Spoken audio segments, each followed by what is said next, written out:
Welcome back to Chaos Corner with your New York Mets report. That's right, fans. It's your old buddy, the Guardian of Chaos, and I'm here to report on the 2021 New York Mets season. Now, fans, you know the debacle of 2020 and what happened with COVID 19 and how it canceled most of the season. I'm here to tell you that this is a new venture from the bunker, 20 feet under the surface of the earth, covering everything New York Mets. Now, for those of you that know me, I am a 45-year Mets loyalist.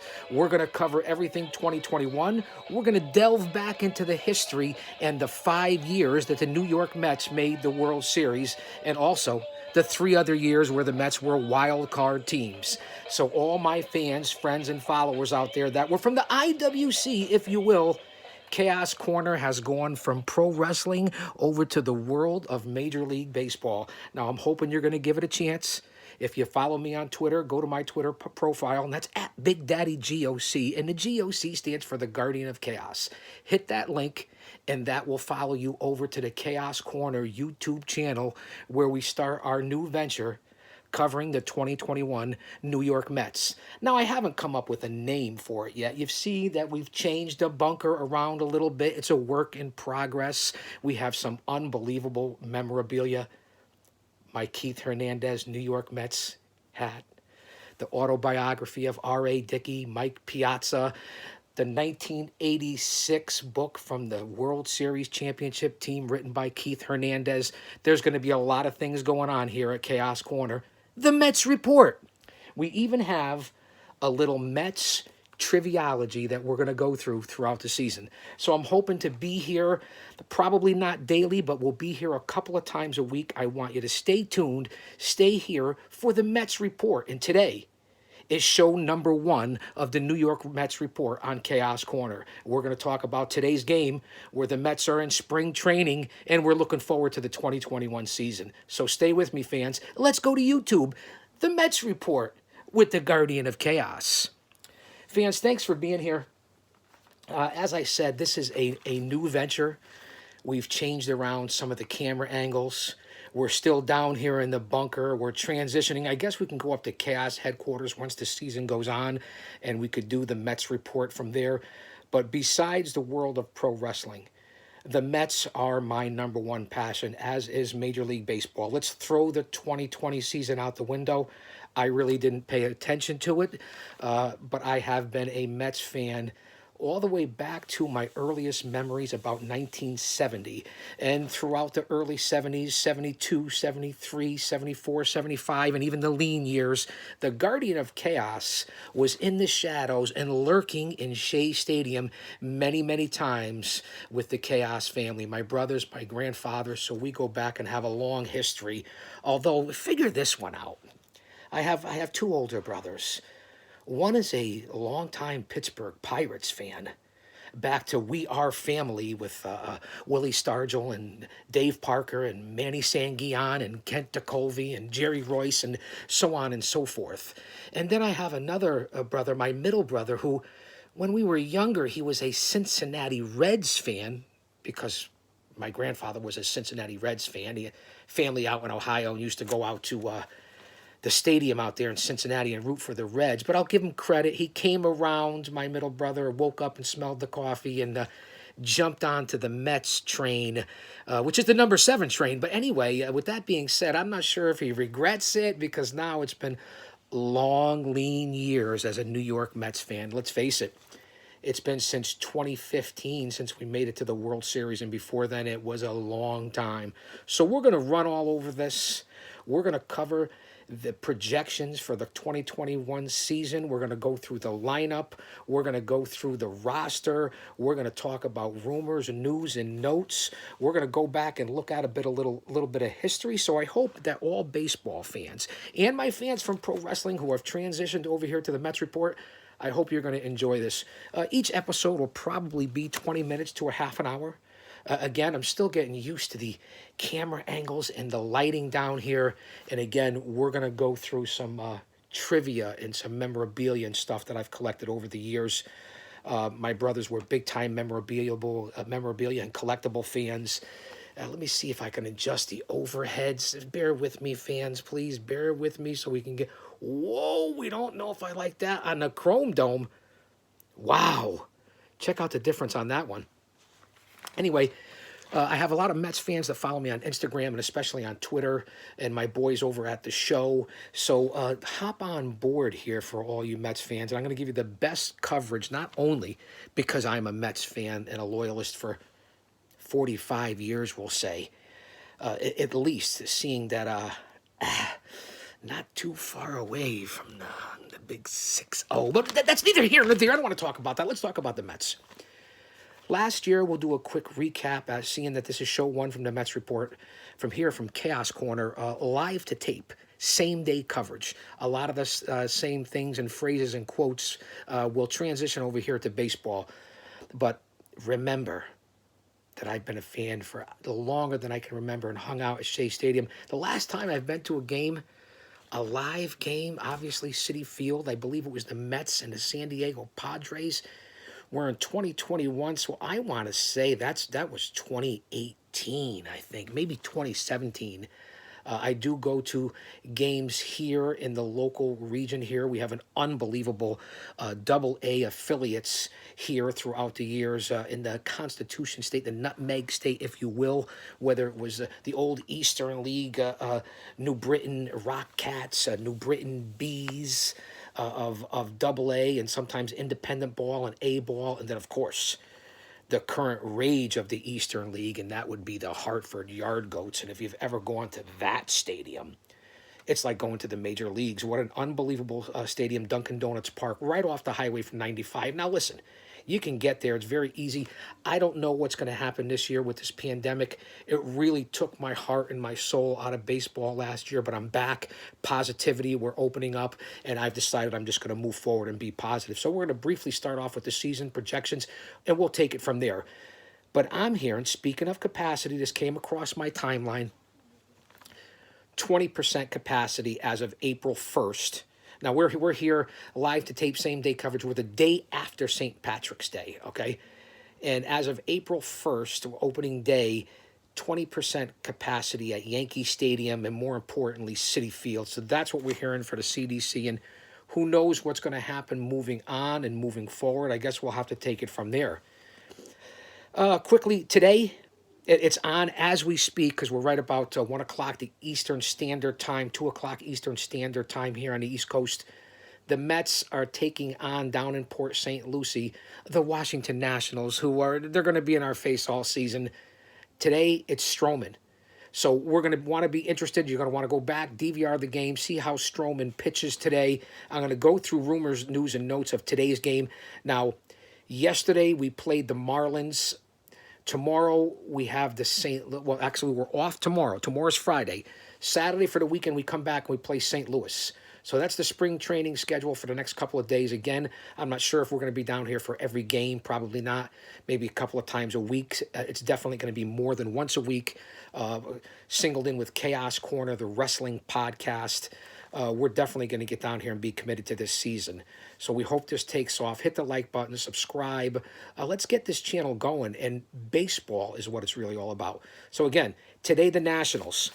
Let's just see, because they moved the lineup around today, and I want to give you, here's what we have. Here's the lineup. Stroman's going to start off. He was on the mound as we speak, as I came down here to the bunker. Then we're going to go to Edwin Diaz. Now, listen, I know you fans haven't been happy with Diaz since he's been here, but he's in spring training. He's starting off. He's impressing all the scouts and the pitching coach. So Diaz, let's see what happens moving forward.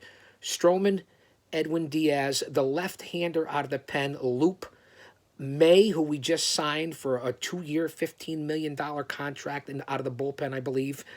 Zamora, another left-handed pitcher, and Vizcaino. That's the lineup for today's pitching down in spring training in Port St. Lucie. You're going to want to keep an eye on Stroman. He's going to be at least our 2 or 3 guy. I expect big things from Stroman. I think he was 10-13 last year. I expect big things from the rotation and hope that Thor, Obviously, our boy Syndergaard comes back by June or July. He's got to come back before the All-Star break, and we're going to be stacked. We're going to get onto predictions and projections that a lot of people put out there that, in my opinion, I don't know what the hell you were picking the Mets so high in that division, but we'll get onto that. Interesting also today, who's pitching for the Nationals? A good matchup today. So if you go back and watch the game, it'll be on tonight on replay, or if you've DVR'd, or if you're watching live now. Stroman against Lester. Lester's on the mound for the Nationals, so that'll be interesting. I know it's spring training. Get over yourself. We're starting here in spring training. And if speaking of that, if you've missed Lindor, our biggest pickup, that's the big news. I know I didn't start off with it. To have Lindor from Cleveland in that trade with Carrasco to come over to the Mets, he was mic'd up for a couple of games. What a personality. What a leader in the clubhouse. He's taken over at shortstop. Let's see what happens with Francisco Lindor, who hit his first home run the other night for the Mets in spring training. Here's the lineup today, and we're going to get onto the roster. We'll go with the defensive lineup. They had Nimmo playing left, which I believe, obviously, he'll play center field to start the season. Almora Jr. was playing center today, and they have Pilar over and right, who will probably be our fourth guy off the bench. Around the infield, they had Drury at first base, a non-roster invitee, Villar at second base, Guillorme at shortstop, and J.D. Davis was at third, with McCain behind the plate, who, again, was one of our big pickups over the offseason. So you see they're trying to give everybody a chance, okay? To see what's going to happen as far as the infield on paper. We're going to get to that. We're going to break it down. But that's today. Drury, non-roster invitee. VR, we picked up in the offseason. Guillorme was a bench player for us last year. Very handy, can play all over the infield. J.D. Davis, we're going to break him down at third base. He's much improved, I'm hearing. He's got a rocket and a lightning bolt for an arm. You know that, right? So we're hoping. Our infield isn't the strongest, but as far as defense, we'll talk about that. So that's today's lineup. Updates into spring training. Carrasco resumed throwing today, so that's good news. 20 or 25 pitches down there in Port St. Lucie. It's like 80 degrees down there. Today up here in the Northeast, I don't know. I guess it's in the low 40s, gloomy and pouring rain. With that being said, the weekend is supposed to be in the 60s, and we're headed towards opening day in baseball. Don't make me sing my rendition of Take Me Out to the Ball Game, because I will if you want me to. Leave a comment, inbox me, email me, and maybe I'll sing it. And ask me questions throughout the season. We're going to be here. We're going to be here a lot this season for the Mets Report. So Carrasco resumed today. He's going to be our number 2 guy. Let's hope so. He stays healthy. I'm thinking he's going to be ready, and I'm hearing from my boy, Eddie Coleman, who will be the voice on the radio side this year for the Mets broadcast, the legendary Howie Rose and Eddie Coleman, I believe. That's going to be worth the price of admission alone. And let's not forget Gary, Keith, and Ron, perhaps the best three-man booth, the best booth in baseball. So to be a Mets fan, whether you're watching on SNY or listening on 880, which the signal's terrible, it sucks, for Christ's sakes. Let me take that back. We gotta be positive here. With that being said, unbelievable voices, unbelievable knowledge in the booth and on the radio for the Mets. So another thing I'm hearing, Thor, a.k.a. our boy Syndergaard, and I'll say Thor all season long, threw off the mound today. Now, listen, Syndergaard's only 28 years old. We know he's got a lightning bolt from heaven. That's why I referenced Jesus Christ. You know that, right? He threw off the mound today. I believe it might have been the first time. So with Carrasco, who I believe is going to be ready for opening day, that's my point. I believe he'll be ready to be on the roster opening day. And if you look at the schedule, which we'll break down in the next show, I think it's around April 7th or 8th is when we need a 5th starter or potential 5th starter, because we're going to break down the rotation too. I've already figured that out. So that's good news. Jacob Barnes, right-handed out of the bullpen, has been impressive to the scouts and to the pitching staff down in Port St. Lucie, so that's good to hear. Lucchesi, who's in the rotation for a spot fighting for 5th with Yamamoto and possibly Peterson. We'll break that down. He had a great outing yesterday, 6-7 strikeouts. So look for Lucchesi, who we also picked up, to maybe be slotted in there, but he's looking good in spring training. Let's get on to some of the other things that I hear. I want to talk about contracts before we get on to breaking things down. Very important. I don't know how to really read this one. I'm going by different reports of guys that I follow. Like I said, Eddie Coleman, the Mets reported guys in the booth, the pregame, the postgame, a lot of different things. MLB, even the high heat, that crazy insanity over there. A little bit of FAN, Evan Roberts, Carton. I don't know how long I could follow those guys. I do my own things here. Come on. Lindor, some people are saying he doesn't seem ready to sign a contract extension. Well, I don't know what you're talking about. That's not what I heard. And I'll quote Lindor. If it's not done by the end of spring, he'll go to free agency. And that's a quote coming out of the clubhouse. He wants to win. He doesn't want to worry about the contract. I find that laughable, but we'll keep that $300 million contract, and you don't want to be distracted coming from a regular Joe or what's going on. But let's stay off that. Let's stay with positivity. That's a quote coming from Lindor. He wants to be here. He wants to stay. I think he wants to get a contract done. I think it'll be done before we hit this season. We're less than a couple of weeks away from opening day. If it doesn't, we'll go on to the season. I think they'll get it done. Lindor, I believe, in my opinion, is here to stay for a while, and the Mets will get it done. He wants to be here, but you're going to use the pressure. You're a star. You're going to be a leader on the team. It's already showing its impact in the clubhouse and down there in Port St. Lucie in spring training. So you got to get it done with Lindor. I'm pretty confident it'll get done from what I'm hearing from different reports coming out of Mets camp. But that's the most definitive I've heard Lindor talk all spring training. So let's keep that in mind. He doesn't want to worry about the contract, but it could go into the season. And again, very definitive by Lindor. Keep that in mind. Also, there's news about Conforto. Maybe he doesn't want to be here. He doesn't want to be a Met. Don't believe the hype. Conforto's a Met. He wants to be here. I remember seeing him a couple of years back in New Britain, of all places, and got a chance to holler at him from the infield on his way back to the dugout. Conforto wants to be here. The guy has improved every year. We know that Boris is his agent. I get it. Scott Boras, a pain in the ass, tough to deal with. On a career note, he's got 118 home runs already in his career. Another guy, the Mets have a very young team. I think he's gonna sign. Listen, he's definitely one of the leaders in the clubhouse. So let's look at Lindor, who's just come in and made an impact and is going to be a leader. Conforto, as a young man and new to the game in the major leagues, is a leader in that clubhouse. That's what I'm hearing, obviously, as is the DeGrominator. Jacob DeGrom, obviously our number one man, the face of the franchise.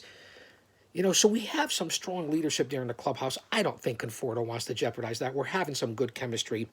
He wants to stay, in my opinion. That's what I've heard out of different quotes. Eddie C, again, I'll refer to him. He's one of the guys I rely on, my go-to guy. Listen, in my opinion, from what I saw in New Britain and in the AA ball and in the minor leagues, he's grown as a player. I've seen it firsthand. I go by the eye test. I go to a lot of minor league games. I watch a lot of videotape. It's not just pro wrestling. This is my second love. Listen, I never played in the major leagues or the minor leagues or even college ball. I played organized ball my whole life. That's neither here nor there. I'm going by what I've learned over the years and what I see from following one team. And if you know what you're talking about, it's passion and dedication. It comes across. And I stand to be corrected if people want to come out with different opinions. This is my opinion from what I see and where I'm coming from as a loyalist for 45 years. Back to Conforto. How quickly are they going to get it done? I'm not sure. Listen, there's less than 2 weeks. I don't think any of these contracts, in all honesty, will get done before the season. They'll probably go in the season. But I believe whether it's Lindor or Conforto, it will get done. So that's the sources and news and notes that I have coming out before we get on to breaking down some projections. Last year, we know, I'll just bring it up quickly, 26-34 in the shortened COVID era, COVID season, COVID pandemic, 60 games, finished fourth in the division. So it's a throwaway. I really don't want to even refer to it, but I guess we will briefly to start things. So 26-34 in the COVID season. 2019, the Mets were 86-76 and finished third in the National League East. In 2017, let's go to 2018 because this is where we had the lean years recently since that 2015 World Series with the Kansas City Royals, where I believe, listen, the Royals were a better team. They moved men on base. They put the ball in play. They were contact hitters. I get it. We lost. Kansas City deserved it. To my boy El Ref, El Gallo Tres Huevos, who has a history with the Kansas City Royals. Congratulations, my brother. Familia played baseball. I love that, El Ref. So a little reference there. I hope you're watching, my friend. The new show, Mets Report from Chaos Corner. So 2019, 86 and 76. That's why 2020 was such a disappointment with the pandemic and for everybody in the world. 2018, 77 and 85. We finished fourth in the National League East. 2017, 70 and 92. Again, fourth in the National League East. 2016, the year after the World Series, 87 and 75 and finished second. 2015, obviously, no, didn't have the greatest of records. I believe we were a couple games over 500, and we made it to the World Series. So there's a breakdown of the last 5 or 6 seasons. It's been very lean, and we're hoping 2021 with the additions and a lot of the dead weight that we got rid of moving forward that we're going to have a good season. So that's what we have, fans, to start off. Obviously, just to throw it out there for the number one sake here on the number one show for the first episode of the Mets Report, our owner, Steve Cohen, finally got rid of the Wilpons. I'm going back in history. They destroyed this team for years after they bought it from the Doubledays, Abner Doubleday. What happened here has been a disgrace over the years. We're lucky and fortunate. We had a lot of great players we let go, a lot of guys that didn't pan out, contract issues. But to see Steve Cohen now and to finally have money in the bank in a major market, let's hope the Mets, and they've already proved it with a couple of different things, whether it be Lindor, and let's hope we can re-sign and move on and move forward and keep the guys that we have. Cohen's our new owner, and I guess that's a good thing. No J-Lo and A-Rod, and I don't even think they're together anymore. So we'll throw a little entertainment in there. Obviously, Sandy Alderson back as the GM. I trust Sandy. He's a good man. He didn't have the best staff to work with. Let's not get off onto the man with the brain of a dehydrated BB, Mickey Callaway, who used to be here, or Terry Collins. I mean, let's not go down that road. Although I liked Collins. He did well for the Mets. Callaway, was he a goober? Was he like Barney Fife? No disrespect. I mean, he earned his wings, and he's gotten into a lot of trouble since then, but I'm not here to talk about negativity. And of course, I do have confidence in Luis Rojas. I think he can connect with the players. I think he is a player's manager. Let's see what happens when it gets to in-game decisions. That's what I like to see. He's not a huge analytics guy. I also like to see that. Here is also in rumors, news, and notes. We talked about it briefly and touched on it briefly earlier. We'll start off with the Mets rotation. Here's the projected starters. This is from what I've read and what I'd like to see. Not in any particular order, but you fans could figure it out that are Mets fans. Jacob deGrom, Carrasco, who might miss the first week, but I believe he'll be back. Either way, deGrom, Carrasco, Stroman, who's pitching today, Tawan Walker, who we picked up, who I'm hoping has a big bounce-back season. And then here's your number 5. It's either going to be Peterson, Yamamoto, or Lucchesi. I don't know if they'll drop in maybe a Gesellman now and then, or a Lugo, who's had bone spur surgery, so who knows when he's going to come back. We know that Syndergaard's on the DL, had Tommy John. He won't be back before June. I'm hoping before the All-Star break he can come back. And second half of the season, maybe we can just be twice as strong. And I'd like to see Lugo come back. I don't know what the timetable is on Lugo after the bone chips. So we have depth. We have a lot of depth at starting rotation. That's what I wanted to talk about, and different people and who's going to fight right now for that 4th and 5th spot in the rotation. Again, if you look at the schedule, maybe by the 7th, 8th, somewhere around there is when you're going to get into where you might want to use a 5-man rotation, because if Carrasco's back, deGrom, Carrasco, Stroman, Walker, and even if he's not back, you can throw in one of those guys I just mentioned. Peterson, again, according to the scouts and the coaches and the pitching staff, he's a little shaky. We know that already if you're a Mets fan and you've been following the team. But he's got poise and maturity, and that's what I like about Peterson. He's my odds-on favorite, but Lucchese's having a strong spring. Yamamoto, we're going to have to see. I want to see more out of him. We'll see as it goes on. So that's your starting lineup, your starters for the Mets. Let's get on to the relief. The one thing I don't like as I look through the roster, where's the left-handers? We have one left-handed potential on the starting rotation, and that's Peterson. All right-handed. Okay, I get it. But can we get a couple lefties? Look through the bullpen. We have one left-hander. If you want to count non-roster invitees, maybe we have a couple. But let's go through the relief. Edwin Diaz is our closer. He's a righty.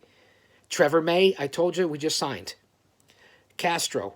Betances, if he can get himself together, I would love to see Dylan Betances come back and contribute like he did when he was crosstown.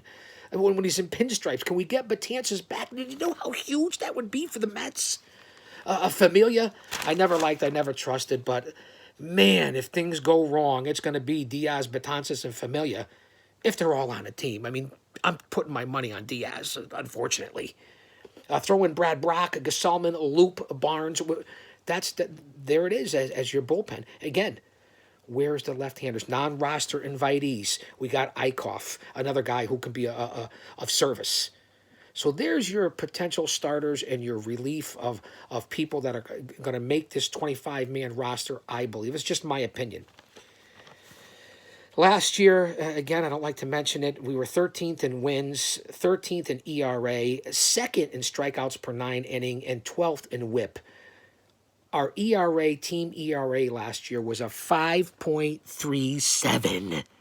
Can't have that this year. We had plenty of offense, but the pitching last year was abysmal. Okay, strikeouts per 9 inning. We know we can strike guys out. Let's put the ball in play and hopefully win some more games this year. That's what I see. Again, I don't like to bring up 2020, but it's the reality of it. And if you look at our offense in 2020, and then I'll go through the lineup quickly, we were 7th in runs, 1st in average, a team batting average of 272 last year. Small sample, 60 games. 5th in home runs, 2nd in on-base percentage. I'd like to see that happen again this year, and 4th in slugging. So offensively, even though it was 60 games, and I don't want to mention it, we had a good offense last year. We really did. Let's go through the potential lineup. Leading off, Nimmo in center field. Second base, and I really hope this guy comes back and does what he did in 2019. Jeff McNeil. Shortstop is Lindor, batting third. Cleanup will be Conforto in right. 5th will be the sensation Pete Alonso at first base. In left field, terrible defensively, but having one hell of an offense last year and into the spring, that would be one Dominic Smith. If he can get rid of the social justice BS and just be a ball player and not let it affect him, he could really be something on his team. I'm just saying, it's just a personal opinion. Can we leave all this stuff, politics, social justice, personal opinions, out of the game? Can we please? I'm just saying. J.D. Davis will be at third, batting 7th. And then, of course, McCann, who was a big pickup behind the plate, will be batting 8th. And again, no DH in the National League this year. So, again, it's going to be up to Rojas to make in-game decisions and to have the pitcher batting 9th. I like it. It's strategy. It's real baseball. It's the National League. That's what I like. So, again, Nimmo, McNeil, Lindor, Conforto, Alonso, Smith, Davis, McCann, and your pitcher. Not a bad lineup. We go lefty, lefty, switch hitter, lefty, righty, lefty, righty, righty. So we have a well-versed lineup.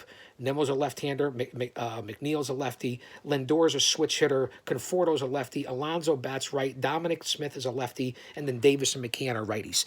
So I like that right there, that mix right there. If you put it on paper, offensively and starting-wise, and health is always an issue, we really have a positive outlook going into 2021 this year. We already talked about the outfield. Listen, the regular outfield is going to be Conforto in right, and Nimmo in center, Dominic Smith in left. He'll probably come out for defensive woes in the 7th, 8th, and 9th inning. He's very good at first base. You can put him over there. That's what I see. Your 4th and 5th outfielders will maybe be Pilar, Almora Jr., who knows, non-roster invitees. You got Malik Smith, maybe even Tim Tebow, but I doubt it. But I like Tebow's attitude and his moral conviction and his moral compass. Am I right about that? Tebow, too bad you couldn't play ball, kid. Could use you in the clubhouse. Also, non-roster invitees, I talked about it, Drury in the infield, Jake Hager, and no, not the guy from the MMA world and from AEW in the inner circle, not that Jake Hager. Jose Peraza, I believe, is a useful utility player. Also, Wilfredo Tovar, been in the Mets system for a while, non-roster invitee, serviceable in case of injury, I guess.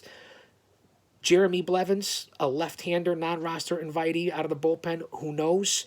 I already mentioned Eichhoff. Vizcaino's pitching today. And, of course, another left-hander. I don't know a lot about him, but if you could have a few, and that would be Wendell, a non-roster invitee.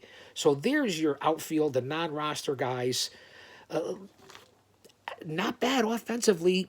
Defensively, we know that Nimmo and Smith play deep. So let's see what happens. We know Conforto's got a hell of an arm. Nimmo is very, very athletic and covers a lot of ground. Let's see what happens in the outfield. We should be okay. In the infield, we talked about it already. Francisco Lindor is going to be at short. J.D. Davis is at third. Listen, we know he's got a great arm. He's got to handle the shift a little better, if you've noticed, over the last year or so since he's been up here, and even before he got to the Mets. He's a good athlete. He's much improved. He plays a little bit deep. Again, I don't want to talk about COVID last year, what happened there. That's where he needed to handle the shift from the reports that I saw and going back and research. That's what I need. On paper, we don't have a great infield. I already said it.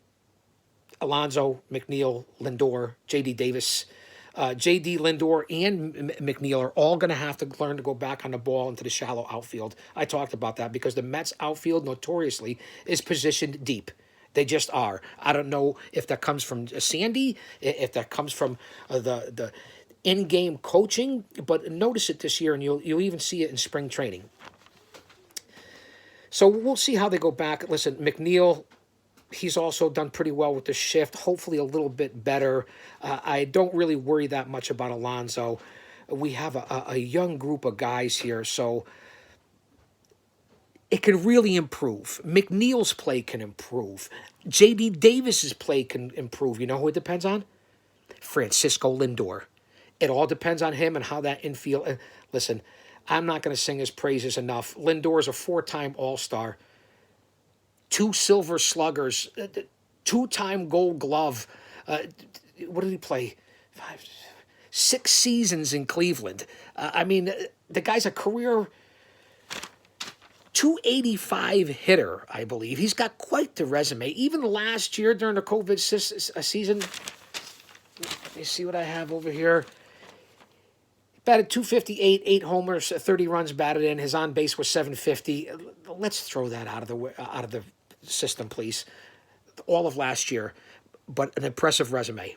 We're a little over 30 minutes in here at Chaos Corner, the Mets Report, our first show, covering everything the New York Metropolitans from spring training into the opening of the baseball season, through the All-Star break, into the dog days of summer, into September, near the end of the season. And then, of course, we're hoping for October baseball at Citi Field. So with that being said, before we get to the projections, before we get to other things that I wanted to cover, we already talked about the different guys that were injured and the different people that we got rid of. Before I get on to the Ahmed Rosario, I liked him, but he was going in the Cleveland trade. We know that. Waka, we got rid of. I think he was serviceable. He's down in Tampa now. Thank God we finally got rid of Cespedes. He had a great half a season for us at one point. You put it all together, maybe a full season out of the time he was here. He's down in Florida. So, no, I'm sorry. He didn't sign. He's a free agent. As is that bum Porcello, 1 good season, 5 bad seasons. Marisnik, I liked him. I liked his hustle. He had a lot of testicular fortitude, if you know what I'm talking about. He is also a free agent. Jimenez also went over in the Cleveland trade. And Wilson Ramos, who I did like but didn't really pan out here for the Mets, went to the Detroit Tigers. So those are all the additions and subtractions, and we got rid of a lot of dead wood, in my opinion. That's just what I'm here to say. And let me, as they say, let me clear my throat. A little over 30 minutes here. We're almost ready to wrap it up. We're going to go through projections, okay? We're going to go through a different news and notes. We already talked about the rotation in the top 3 of DeGrom, Carrasco, and Stroman. Diaz looks okay. If he can turn the corner this year, our bullpen will be strong. And listen, we're going to score runs. The offense is going to score runs. Make no mistake about that. I believe we have a very good offense. Last year sucked. Let's just say it the way it is. It sucked. And again, a reminder, 20% capacity. Who knows what's going to happen moving forward with all this before we get into the projections. Stand by. Let me clear my throat. Thanks for being here. What do you think of the new Mets report from Chaos Corner with your old buddy, the Guardian of Chaos? No Red Bull on this one.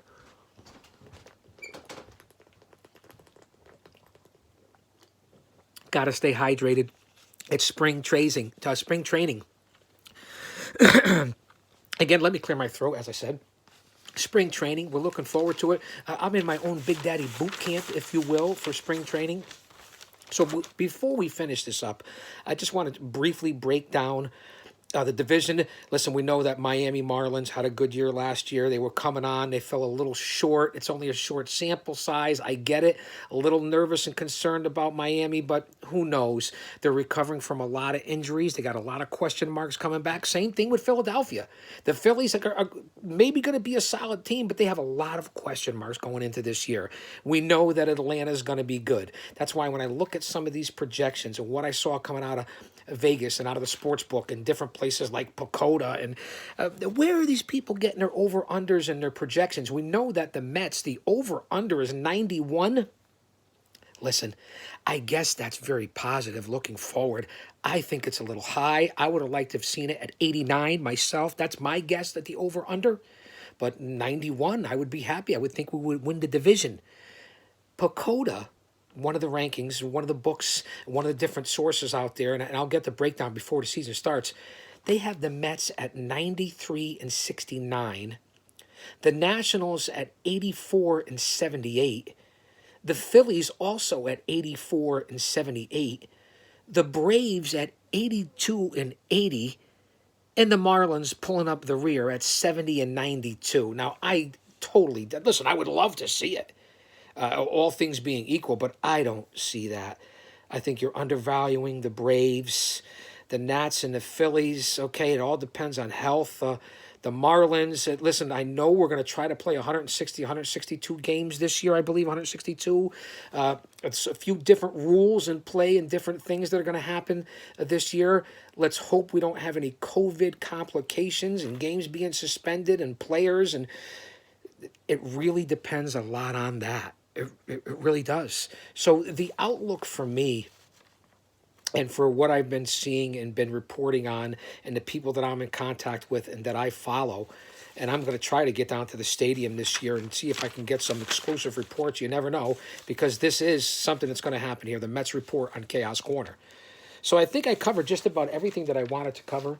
We're going to get into a lot of memorabilia and different things and books that I've read throughout the season on off days, or just different things besides the daily game report or the weekly game reports. We're not sure how this is going to work out yet. And again, I have some incredible memorabilia and stuff for being such a Mets fan, including this Mets trivia, which we'll delve into. So I can't thank you fans enough for being here on the very first debut show of the Mets report on Chaos Corner. It's going to be a lot of fun. Spread the word for all MLB fans, all baseball fans. If you want to transition over from the IWC and the pro wrestling community, writers and all that, I would greatly appreciate it. We're going to have a lot of fun. Things are going to be ever changing. We're going to talk baseball.